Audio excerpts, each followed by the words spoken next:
어린 시절 제가 읽었던 이야기들은 현실성이 없는 환상적인 이야기들이었습니다. 한 예로 제가 좋아했던 소공녀라는 이야기가 그랬어요.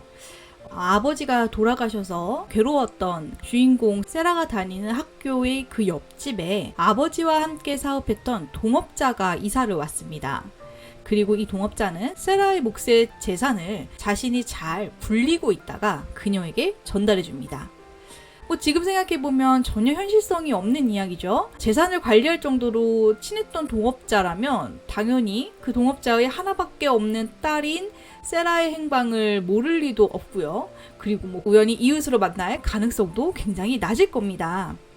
그치만 어렸을 때는 얼마나 감동적이고 감격스러웠는지 모르겠어요. 이렇듯 아이들의 사고는 굉장히 마술적, 마법 같은 생각을 합니다. 그리고 이 아이들이 성장하면서 그 안에 이제 상징적인 의미, 이제 숨어있는 어떤 이야기가 주는 메시지를 찾아내는 거죠. 이 소공유라는 이야기가 인기 있었던 건 공주라는 정체성을 잃지 않았던 이 여자 주인공에게 여자아이들이 자신을 대입했었던 것일 거고요. 그리고 권선징악이라는 결말로 현실에서는 느낄 수 없는 카타르시스, 대리만족을 주었기 때문에 인기가 많았을 겁니다. 하지만 도서 상처받은 내면아이 치유의 책에 따르면 내면아이가 상처를 입었을 때, 그러니까 즉 발달 단계에 따라서 이 아이가 제대로 성장을 하지 못한다면 성인이 되어서도 아이처럼 앞으로도 행복하게 잘 살게 될 것이라는 어떤 그런 완벽한 결말을 이제 믿으면서 좀 무작정 그런 행운이 오길 기다린다거나 그런 것을 찾아 나서게 된다고 합니다. 제가 이 부분을 읽고 너무 좀 충격을 받았어요. 바로 제 이야기였거든요.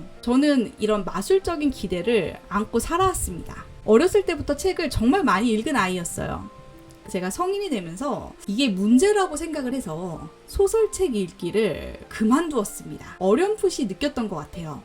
소설 속의 이야기는 현실과 동떨어져 있고 내 삶에 적용하기가 어렵다는 사실을 말이죠.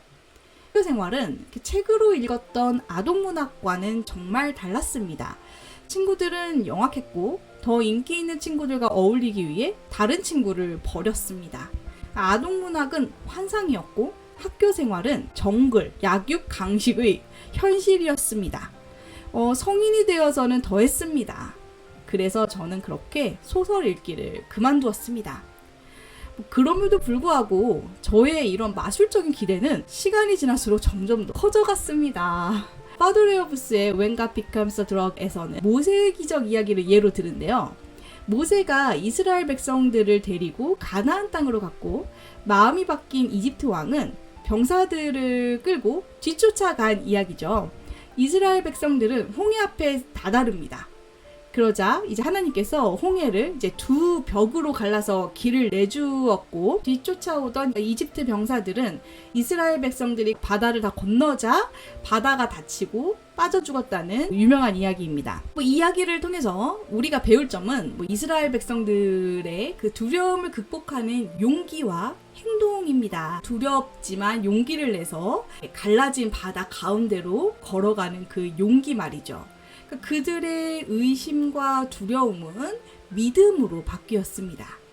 이제 우리는 이 이야기를 이렇게 적용을 해야 하는 거죠. 하지만 저는 이거를 어떤 마법으로 받아들였어요. 어떤 기적, 이사 이렇게 받아들였습니다. 하나님께서 내가 어떤 어려움에 처하면 초인적인 힘, 초자연적인 힘으로 나를 구해줄 것이다, 도와줄 것이다 믿었습니다. 하나님께서 일하시기를 기다렸고 하나님께서 기적을 보여주시기를 바랬습니다. 변화를 만들어주시기를 기다렸습니다. 물론 때로는 그런 일이 일어날 것 같은 순간도 있었습니다. 취업이 되었다든지 결혼을 했다든지 대학원에 합격을 했다든지 어떤 인생의 터닝 포인트가 될 만한 사건들이 있었습니다. 저는 이런 일이 일어나면 좌우가 쫙 갈라진 홍해처럼 제 앞날이 펼쳐질 것이라고 믿어 의심치 않았어요. 취업이 되면은 모든 이 돈에 대한 문제가 해결되고 내 능력을 사회로부터 인정받고 유능한 사람이 될 거라고 생각을 했었고요. 결혼만 하면은 남편이 내 문제를 다 해결해주고 뭐 내 결핍을 채워주고 번듯한 집도 장만해서 살고 이렇게 좀 믿었어요. 내가 투자를 하면은 마이다스의 손처럼 막 가치가 올라서 막 금방 부자가 될 것만 같았고, 또 대학원에 입학하면은 막 나를 위한 장학금이나 조교 자리 막 이런 게 다 준비돼서 내가 공부를 다 할 수 있을 거라고 믿었고, 나이는 많지만 공부를 마친 내가 어딘가에 번듯하게 취업을 할 수 있을 것만 같고, 이런 환상이 되게 있었어요. 역기능적인 부모는 이 유치원 다니는 아이들이는 마술적인 사고를 더 강하게 만든다고 합니다. 예를 들어서 다른 사람의 감정을 너가 전적으로 책임져야 된다라고 뭐 말하는 등이죠. 나 때문에 우리 부모님이 결혼을 해서 너무 힘들게 살고 있어 라고 생각을 했었습니다. 초등학생 아이의 나이에 아닌데도 불구하고 내가 그렇게 다른 사람의 인생에 영향을 끼쳤다고 믿었던 것이죠. 기억나는 일화는 이제 추운 겨울이었어요. 제가 추워 하면서 어떤 물건을 가지러 이렇게 방 밖으로 잠깐 나갔었어요. 그 당시에 저는 한옥집에 살고 있었는데, 한옥집은 방문을 열면 바로 마당이라서 굉장히 춥거든요. 그 모습을 본 저희 어머니께서 추우면 옷을 입어. 왜 춥다고 하면서 옷을 안 입어? 너 같은 그런 행동 때문에 네 아빠가 너처럼 행동해서 우리가 집 밖으로 내쫓길 상황에 놓인 거야. 춥다고 말만 하지 말고 옷을 입어. 당시 저희 집이 경매로 넘어갈 뻔한 위기의 상황이었거든요. 사실은 전혀 인과관계가 없는 이야기죠. 하지만 이렇게 역기능적인 부모는 자녀에게 마술적 생각을 가르쳐줍니다. 너 때문에 내가 제명에 못 죽겠다 뭐 이런 말들을 하는 거죠. 이런 생각은 내가 타인한테 영향을 끼칠 수 있다고 이제 잘못 믿게 돼서 다른 사람의 감정을 뭐 책임져야 한다고 느낄 수도 있는 것이고, 또 반대로 어떤 사건이나 다른 사람이 내 현실을 바꿔줄 수 있다라고 믿게 되는 겁니다. 이렇게 이제 성장하지 못한 채 유치원 아이 수준에 머물러 있는 저는 말고도 커서도 이 성경의 이야기를 현실과 구분을 하지 못했습니다. 현실과 환상을 구분하지 못했고, 제가 가지고 있는 이 환상이 꺼지지 않는 그런 설교를 찾아 헤맸어요. 무수히 많은 설교가 있었고 좋은 설교도 있었겠지만 내 환상을 지켜줄 수 있는, 유지시켜줄 수 있는 달콤한 잘못된 메시지를 찾아서 헤매서 들었고, 그것만 제 귀에 들어왔었습니다. 많이 들었던 설교와 간증에는 숨은 행간이 많았습니다. 교회 봉사를 열심히 하니 아들 며느리가 효도하더라라는 설교를 굉장히 자주 하는 교회에 제가 몸담았던 적이 있어요. 그 교회의 주축이 되는 분들은 40대 50대였고 그 주축 멤버들에게는 꼭 필요한 메시지였죠. 시부모님을 모시고 예배를 드리는 며느리의 모습은 본이 되었습니다. 청년들에게는 교회의 봉사를 열심히 하니까 해외 유명 대학에 장학금을 받으면서 유학을 하고 있는 어떤 청년의 이야기도 울려 퍼졌습니다. 지금 와서 생각해보면 해외 유명 대학에서 전액 장학금을 받으며 유학한다는 이 청년은 이공계를 전공한 학생이었을 겁니다. 이쪽 분야 전공자들은 다 뭐 조교를 하건 연구 보조를 해서 장학금을 받으면서 유학을 가죠. 하지만 뭐 그걸 모르는 문과 학생들이나 예체능 전공자들이 백날 거기서 뭐 아멘 해봤자 잡기 아주 힘든 기회죠. 그리고 시부모님을 모시고 예배를 드리면서 이렇게 살뜰하게 비위를 맞추는 며느리들은 그냥 본 분들에 한해서는 시부모님들이 어느 정도 돈이 있는 분들이셨어요. 자식들에게 물려줄 것이라고는 가난과 병원비뿐인 권사님들은 누리기 힘든 정서적인 호강이었죠. 목사님은 이렇게 말했어야 했습니다. 뭐 열심히 공부한 한 청년이 장학금을 받으면서 해외에서 유학 중입니다. 혹시 유학에 관심 있는 청년들이 있으시면 제가 멘토링을 해달라고 하겠습니다. 뭐 무엇을 어떻게 준비해야 되는지 궁금한 청년들은 참여해서 알아보세요. 그러니까 중요한 몸통은 빼버리고 머리와 꼬리만 있는 이야기를 들으면서 저는 가정에서 그리고 교회에서 이 마술적 기대를 이렇게 키워나갔습니다. 내가 들은 간증대로 갑자기 누군가 나를 도와주겠다고 나타나서 막 스승이 되어주고 후원자가 되어주고 어떤 은혜를 막 받게 될 것이다 라는 생각을 했습니다. 지금 생각해보면 무협지에나 나올 법한 그런 스토리가 내 인생에 전개될 것이라고 믿었던 것 같아요. 제가 어디 깊은 산으로 도망을 가서 겨우 목숨을 부지하고 있는데 우연히 제가 들어간 동굴에 무공이 적힌 비기를 발견한 거죠. 그래서 이거를 이제 거의 다 익혀나갈 때쯤 우연히 어떤 할아버지를 구해주게 되는데 그 할아버지가 때마침 무림의 고수여서 나를 뭐 수제라로 삼아주는 그런 이야기가 내 인생에 이렇게 펼쳐질 것만 같았습니다. 하지만 이 인생은 결국 그렇게 흘러가지 않았죠. 어쩌다 어느 순간은 하나님께서 홍해를 갈라 저를 구해주신 것 같은 때가 있긴 있었어요. 하지만 저는 결국 가나안 땅을 밟지 못했습니다. 제 인생에 펼쳐진 거 기나긴 끝이 보이지 않는 고통스럽고 아프고 가난한 광야에서의 뺑뺑이였습니다. 젖과 꿀은 찾아볼 수도 없었습니다. 가나안 땅은 들어본 적은 있으나 한 번도 만지지도 가지도 못한 신기루였죠. 그렇게 저는 신기루를 쫓아 광야를 헤맸습니다. 미취학 아동이 가지고 있다는 이 마술적 믿음에서 저는 30이 더 넘어서야 벗어날 수 있었어요.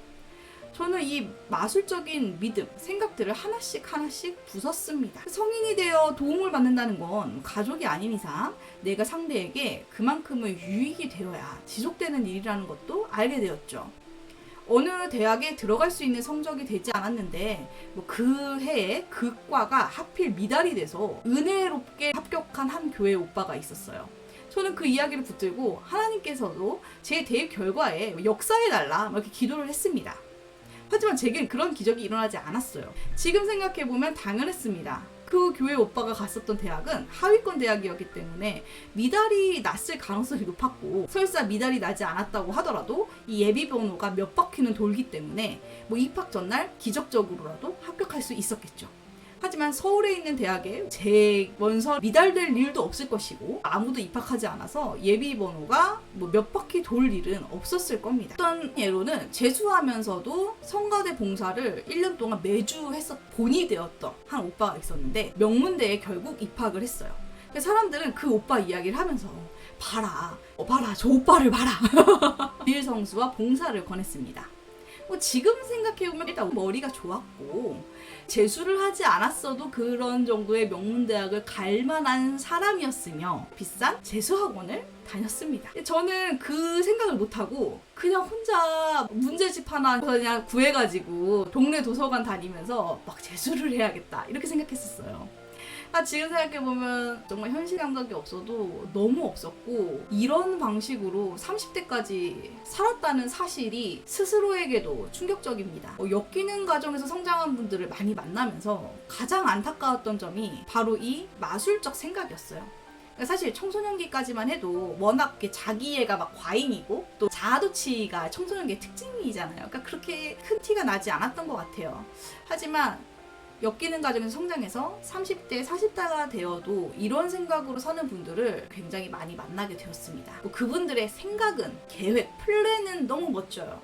어떤 시험에 합격한다, 뭐뭐로 대비한다, 어디 같은데 집에서 살고 어떤 배우자를 만나고 잘 되기만 한다면 엄청 성공한 인생이죠. 하지만 제가 이제 깨달은 거는 인생은 고단하고 힘들다는 겁니다. 모두가 되고 싶고 가고 싶은 자리는 한정되어 있어요. 우리가 BTS가 되면 좋은 줄 몰라서 안 하는 게 아니고 손흥민이 되면 좋은 줄 몰라서 안 하는 게 아니잖아요. 이력서 한 줄, 명함 하나를 만들기 위해서 정말 수없이 많은 좌절과 노력과 땀방울이 필요하죠. 그리고 예상치 못한 일들도 늘 도사리고 있습니다. 갑자기 아플 수도 있고 사고를 당할 수도 있고 이유 없는 원한을 살 수도 있고 괴롭힘을 당할 수도 있습니다. 여러 리스크를 관리해야 하고 운도 따라주어야 합니다. 성공은 한순간에 운에서 오지 않는다는 당연한 진리를 저는 너무나도 늦게 배웠어요. 잘 되는 또래 친구들을 보면 질투가 많이 났어요. 지금 생각해도 너무 어처구니 없는 생각을 했어요.